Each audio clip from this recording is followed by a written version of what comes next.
জন্য নীলছে তারার একটুখানি আলো, ভোরের রং রাতে মিশে কালো। বাড়িতে ফিরে আর এক কাণ্ড। শুভ্রের ফুপু এসেছেন, রবিউল সাহেবের একমাত্র বড় বোন। রবিউল সাহেব যতটা শান্ত, এই মহিলা অতটাই অশান্ত। ভাইয়ের বাড়িতে এসেই হুলস্থুল শুরু করে দেয় সে। গাড়ি বাড়ির সামনে থামতেই হিয়া নিজের ব্যাগ নিয়ে বেরিয়ে গেল। শুভ্রের দিকে তাকালো পর্যন্ত না। লোকটা তাকে অনেক কিছু বলেছে, এনার সাথে সে আর কথাই বলবে না। বাড়িতে ঢুকেই প্রথমে শুভ্রের ফুপুর মুখোমুখি হলো হিয়া। শুভ্রের ফুপুকে সে এর আগে দেখেনি। খুব স্বাস্থ্যবান মহিলা, গালের দুই পাশে বয়সের ছাপ পড়লেও মাথা ভর্তি কালো কেশ, গায়ের রং শ্যামলা। পাশে সাহারা খাতুন কড়াইয়ে তেল দিচ্ছিল। হিয়াকে দেখে শুভ্রের ফুপু রাবেয়া আক্তার বললেন, কে এই মেয়ে? মহিলার কণ্ঠ এমন যা শত আওয়াজের মাঝেও আপনার কানে বাজবে। হিয়া থমকে দাঁড়ালো, তারপর সৌজন্যের জন্য হালকা হেসে তাকালো। সাহারা খাতুন হিয়ার দিকে তাকালো, তারপর বলল, ও আপনার ভাইয়ের বন্ধুর মেয়ে।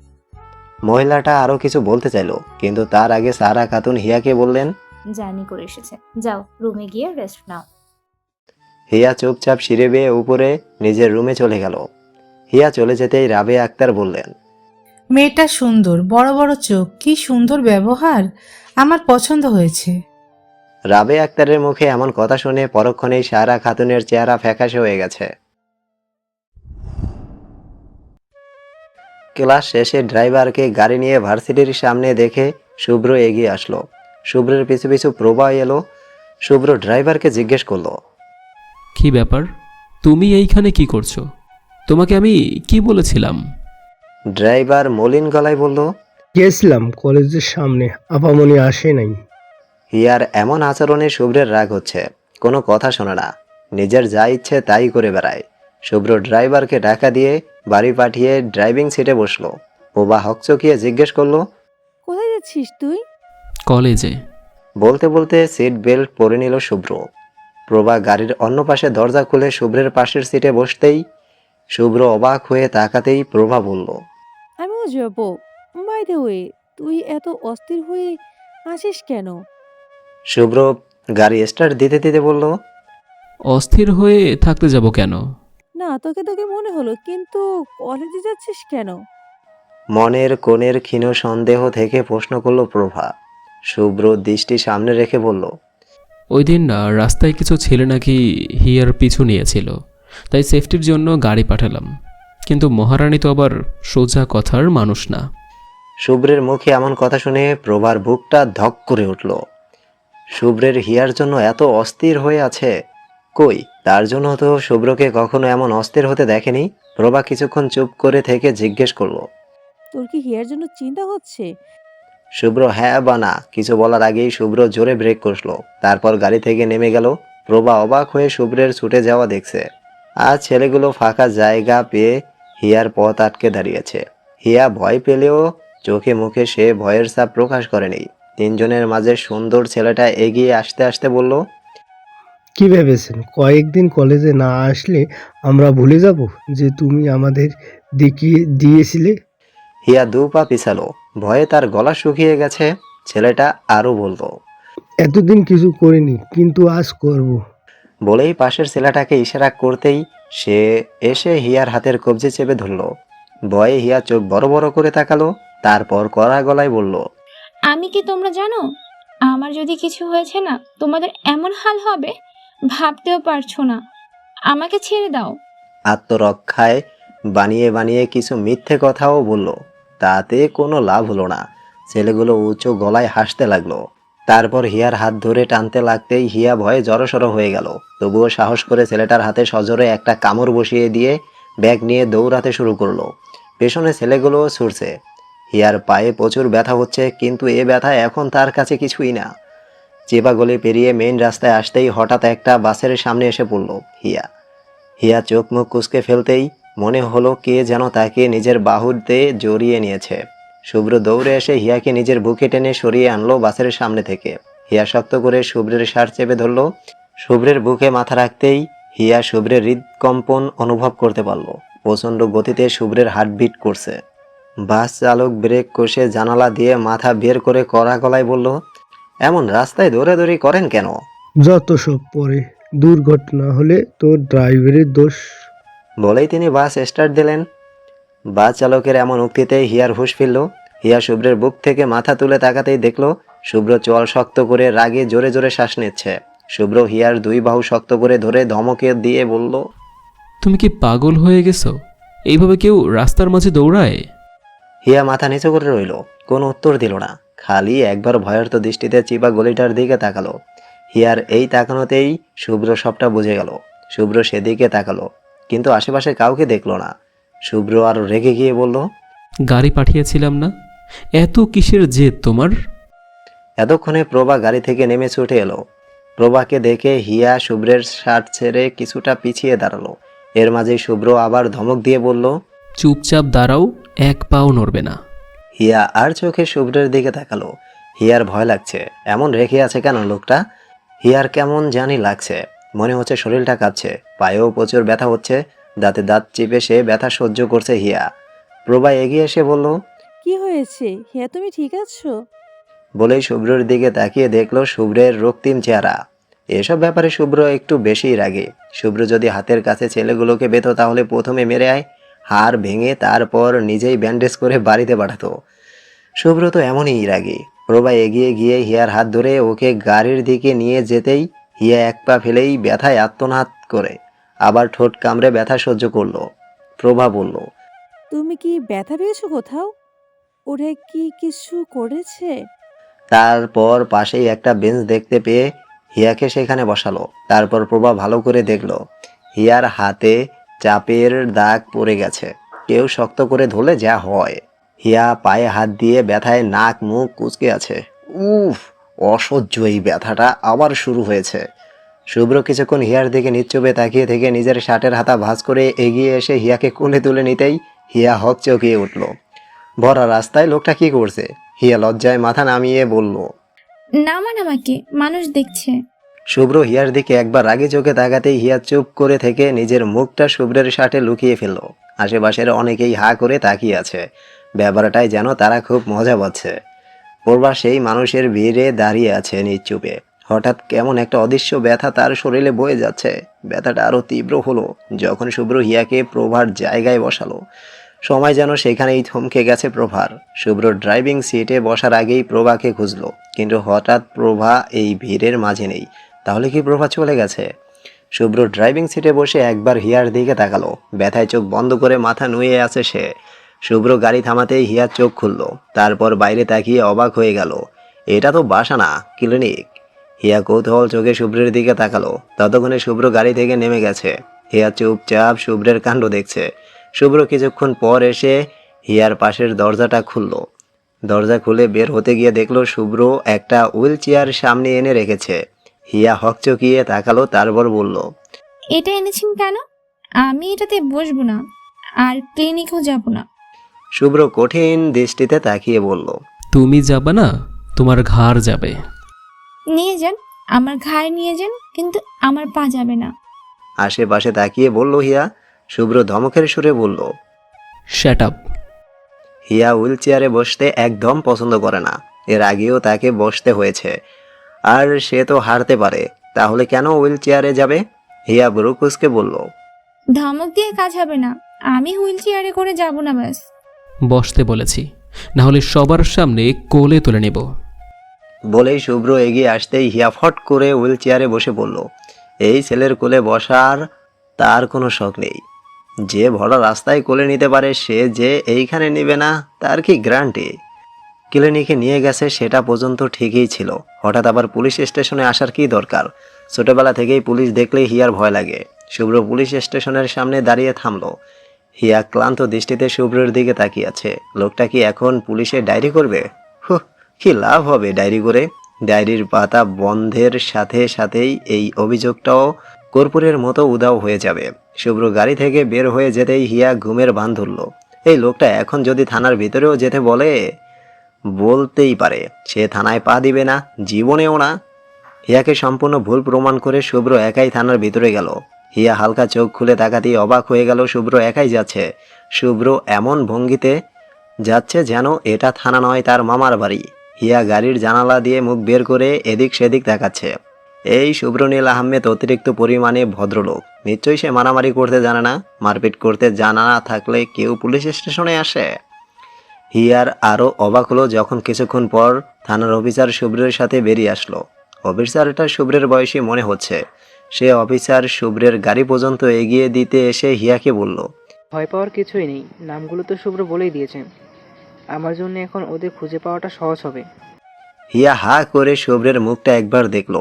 নাম বলে দিয়েছে মানে? এই লোক নাম জানে কিভাবে? উনি কি ডাক্তারি ছেড়ে গোয়েন্দা হয়েছেন? হিয়া অফিসারটার দিকে তাকালো। তিনি আবার বললেন, আমি আপু শুভ্রের মামাতো ভাই। বলেই শুভ্রের দিকে তাকিয়ে প্রশ্ন করলো, কে এই মেয়ে? শুভ্র আর চোখে অপুর দিকে তাকালো। এই পরিচয় পর্বটা তার বিরক্তিকর লাগছে। হিয়া কিছু বলতে যাবে তার আগেই শুভ্র গাড়ি স্টার্ট দিয়ে অপুর উদ্দেশ্যে বলল, আমার তারা আছে আজ। বলেই গাড়ি ঘুরিয়ে নিল। আগে হিয়ার মনে হতো শুভ্র শুধু তার সাথেই এমন করে, কিন্তু না, এই ডাক্তার সাহেব তো সবাইকে ওষুধের উপরে রাখে। হিয়া কিছুক্ষণ চুপ করে থেকে জিজ্ঞেস করলো, আচ্ছা, আপনি ওই ছেলেগুলোর নাম জানেন কিভাবে? ওদের তো আপনি দেখেননি পর্যন্ত। শুভ্র আর চোখে হিয়ার দিকে তাকালো, তারপর বলল, সেটা তোমার জানতে হবে না। হ্যাঁ, আমার কিছুই জানা লাগবে না, আপনিই সব জেনে বসে থাকুন। ক্লিনিকে নিয়ে গিয়েও সেখানে ডাক্তারের সাথে আপনিই কথা বললেন, এই থানায় এনে গাড়িতে বসিয়ে রাখলেন। এখন আমার জানার দরকার নেই, তাহলে আমাকে আনলেন কেন? বলেই হাঁপিয়ে গেল হিয়া। বিরক্তি লাগছে তার। হিয়া হাঁপিয়ে উঠে চুপ করে আছে। শুভ্র গাড়ির ডয়ার থেকে একটা পানির বোতল হিয়ার দিকে এগিয়ে দিল।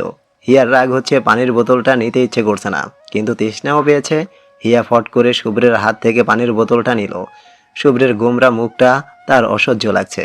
যদিও ক্লিনিকে যাবার পর তার ব্যথাটা কমেছে, তাও পাশে কেউ এমন মুখ করে বসে থাকলে কেমন লাগবে? হিয়া সর্বশক্তি দিয়ে চেষ্টা করেও বোতলটা খুলতে পারল না। বোতলটাও লোকটার মতন। হিয়া গাল ফুলিয়ে বোতলটার এক পাশে রেখে দিল। শুভ্র বিরক্তি নিয়ে বোতলটার দিকে তাকালো, তারপর সামনে গাড়ি থামিয়ে বিরক্তির নিঃশ্বাস ফেলে বোতলটা হাতে নিয়ে খুলল। তারপর হিয়ার দিকে এগিয়ে দিয়ে বলল, নাও। শুভ্রের এমন শান্ত ব্যবহার হিয়ার ঠিক হজম হচ্ছে না। হিয়া হাত বাড়িয়ে পানির বোতলটা নিল। তারপর পানি খাওয়া শেষ করতেই শুভ্র গাড়ি স্টার্ট দিল। বাড়ি ফিরতে এত দেরি হওয়ায় রবিউল সাহেব ভীষণ চিন্তায় ছিলেন, কিন্তু করিডোর দিয়ে শুভ্রের গাড়িতে হিয়াকে ফিরতে দেখে তিনি আরও বেশ অবাক হলেন। এই ঘটনার কোনো ব্যাখ্যা তিনি খুঁজে পেলেন না। শুভ্র গাড়ি থেকে নেমে যেতেই হিয়া তাড়াহুড়ো করে রীতিমতো দৌড়ে শুভ্রের সামনে এসে দাঁড়ালো। আজকের ঘটনাতে শুভ্রের মেজাজ এমনিতেই বিগড়ে ছিল। হিয়াকে দৌড়াতে দেখে আরও রেগে গিয়ে বলল, আবার দৌড়াচ্ছ কেন? ছটফট না করে থাকতে পারো না? হিয়া চোখ পিটপিট করে শুভ্রের দিকে তাকিয়ে আছে। সে একটা কথা শুভ্রকে বলবে, লোকটা মানবে কিনা কে জানে।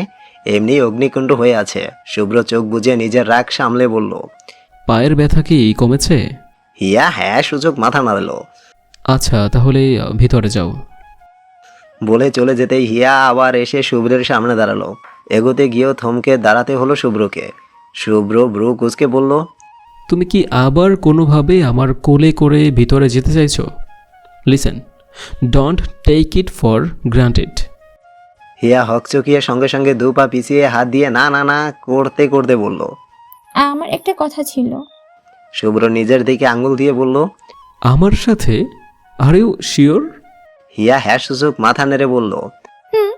আজ যা হয়েছে সেটা আপনি কাউকে বলবেন না।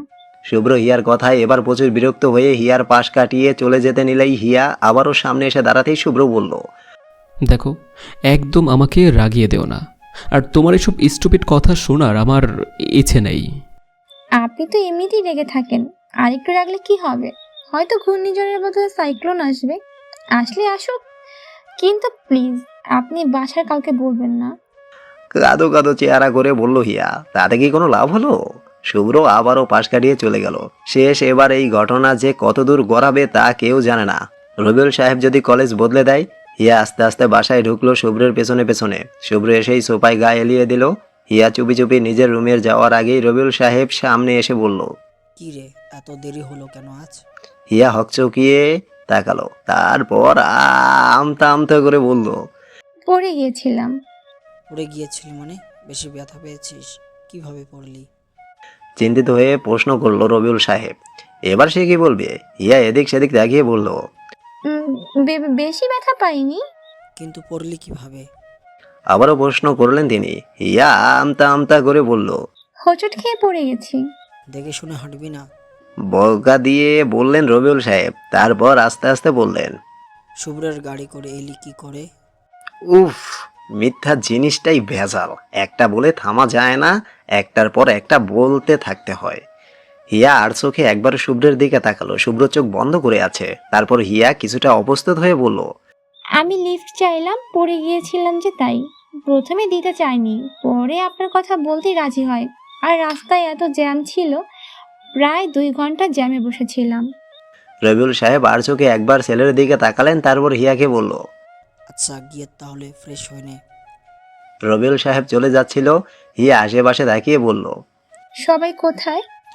বাড়িতে এলেই শুভ্রের ফুপুর আওয়াজ তো কানে আসারই কথা, কিন্তু বাড়িটা একদম ঠান্ডা হয়ে আছে। রবিউল সাহেব যেতে যেতে বলল, ওরা কোথায় যেন গেছে সেই সকালে, মোহনাকেও সঙ্গে নিয়ে গেছে। রবিউল সাহেব চলে যেতেই হিয়া দম ফিরে পেল। উফ, যাক, এই লোকটা মুখ বন্ধ করে রেখেছে। শুভ্র উঠে দাঁড়িয়ে সিঁড়ির দিকে এগোতে এগোতে কিছু দূর গিয়ে আবার থেমে গেল। শুভ্রের পিছু পিছু হিয়া উঠছিল, কিন্তু শুভ্রের থেমে যাওয়ায় আর একটু হলেই শুভ্রের সাথে এক ধাক্কা খেত সে। হিয়া চুপ করে সিঁড়ির এক পাশে দাঁড়ালো। অন্য সময় হলে সে চেঁচিয়ে উঠতো, কিন্তু এখন সে ভদ্র বাচ্চা। শুভ্র 2 সিঁড়ি নিচে নেমে হিয়ার সামনে এসে দাঁড়ালো। হিয়ার বুকের ভিতরটা ধুক ধুক করছে। আবার কিছু হয়েছে নাকি? সে কিছু করেছে? শুভ্র এগিয়ে এসে রেলিংয়ের দুপাশে হাত রাখতেই হিয়া জড়সড় হয়ে দাঁড়ালো। শুভ্র স্থির দৃষ্টিতে কিছুক্ষণ হিয়ার বিচলিত চেহারার দিকে তাকিয়ে থেকে বলল, কাল থেকে ড্রাইভার তোমাকে নিয়ে যাবে, গাড়িতে আসা যাওয়া করবে। আর যদি সেটা না করো তাহলে বাবাকে আমি নিজে গিয়ে সবটা বলবো। এরপর বাবা কি করবে সেটা তো ধারণা করতেই পারছো। বলেই শুভ্র সিঁড়ি বেয়ে উঠে নিজের রুমে চলে গেল। হিয়া থ মেরে দাঁড়িয়ে রইল। হঠাৎ শুভ্রের এত মাথা ব্যথা কেন তাকে নিয়ে? হিয়া কিছু বুঝতে পারল না। লোকটা কি একটু হলেও তার জন্য ভাবে? সারাদিন শুভ্র রাগ করে থাকলেও হিয়ার প্রতি শুভ্রের এই চিন্তাটুকু হিয়ার মাঝে নতুন অনুভূতির জন্ম দিল। লোকটা এতটাও বাজে না। সারা খাতুন, রাবেয়া ফুপু আর মোহনার ফিরতে ফিরতে অনেক রাত হলো। রাবেয়া আক্তারের এই বাড়িতে আসার একটাই কারণ হলো তিনি নিজের ছেলের জন্য মেয়ে খুঁজছেন। ছেলেটাকে বিয়ে দিতে পারলে তিনি চিন্তামুক্ত হন। মনের মতো মেয়ে পাচ্ছে না, পেলেও পরিবার ভালো না। রাতে খাবারের পর তিনি এসে শুভ্রের পাশে বসলেন। শুভ্র কফি হাতে সোফায় বসেছিল। রাবেয়া ফুপু বললেন, এত ব্যস্ততা তোর, ফুফুর সাথে তো কথা বলার সময় নেই। শুভ্র কফিটা নামিয়ে রেখে বলল, তুমি রাগ করেছো নাকি? রাগ করলে কি করবি? রাগ ভাঙতে পারবি? ফুপুর কথায় শুভ্র বলল, চেষ্টা করতে পারি। এই সবের মাঝে রবিউল সাহেব এক পাশে টিভি ছেড়ে খবর শুনতে বসেছেন মাত্র। তখনই রাবেয়া ফুপু বলে উঠলেন। এই রবিউল, রবিউল সাহেব নিজের বোনের দিকে তাকিয়ে বললেন, বলো বুবু। তোর বন্ধুর মেয়েটাকে আমার ভালো লেগেছে, খুব মায়াবী একটা চেহারা। মোহনা পাশ দিয়ে যাচ্ছিল। ফুপুর কথা শুনে থেমে এইদিকেই আস্তে আস্তে বলল, বন্ধুর মেয়ে? বাবার কোনো বন্ধুর মেয়েকে আবার তোমার পছন্দ হলো? রবিউল সাহেব সাথে সাথে শুভ্র কৌতূহল নিয়ে তাকালো। রাবেয়া ফুপু উত্তরে সবচেয়ে বেশি চমকে গেছে শুভ্র, কারণ এই উত্তরটা শুভ্রের চিন্তার বাহিরে ছিল। রাবেয়া ফুপুর হিয়াকে পছন্দ হয়েছে। তিনি আরো বললেন, মেয়েটার মামার সাথে আমি কথা বলতে চাই, তুই ওনাকে আসতে বল, নয়তো আমি নিজে গিয়ে দেখা করে আসব। মোহনা অবাক হয়ে বলল, আরে এক্ষুনি কিসের কথা? রায়হানের যদি অন্য কাউকে পছন্দ থাকে তুমি ওকে জোর করবে নাকি? ধরবো কামে, আমি মা, আমি জানি না? আমার ছেলের পছন্দের কেউ থাকলে আমি ঠিক বুঝতাম। আর আমি এমনিতেই একটু দেখা করতে চাই হিয়ার মামার সাথে। বলতে বলতে নিজের ভাইয়ের দিকে তাকালো। রবিউল সাহেব এতক্ষণ শুভ্রর দিকে গম্ভীর দৃষ্টিতে তাকিয়েছিলেন। মনে মনে তার ভীষণ রাগ লাগছে। রাগ সামলে তিনি ভারী গলায় বললেন, হিয়ার মামাকে ডাকতে হবে না, এখন আমি ওর গার্জিয়ান। এত পছন্দ হলে রায়হানকে এসে হিয়াকে দেখতে বলো, পছন্দ হলে সেটা পরে ভাবার বিষয়। বলেই তিনি গটগট করে হেঁটে চলে গেলেন। কথাগুলো এক প্রকার না ভেবেই ক্ষোভের বশেই বললেন তিনি। যে জিনিসের মর্যাদা কেউ রাখতে জানো না, সেটা তার জন্য না। শুভ্র অনেক বেশি অবাক তার বাবার কথা শুনে। বাবা চাইছে কি? আমনা আমনি শুভ্রের কপালে একটা ভাঁজ পড়ল। মোহনা হতভম্ব হয়ে দাঁড়িয়ে আছে। একটু আগে তার বাবা কি বলে গেল?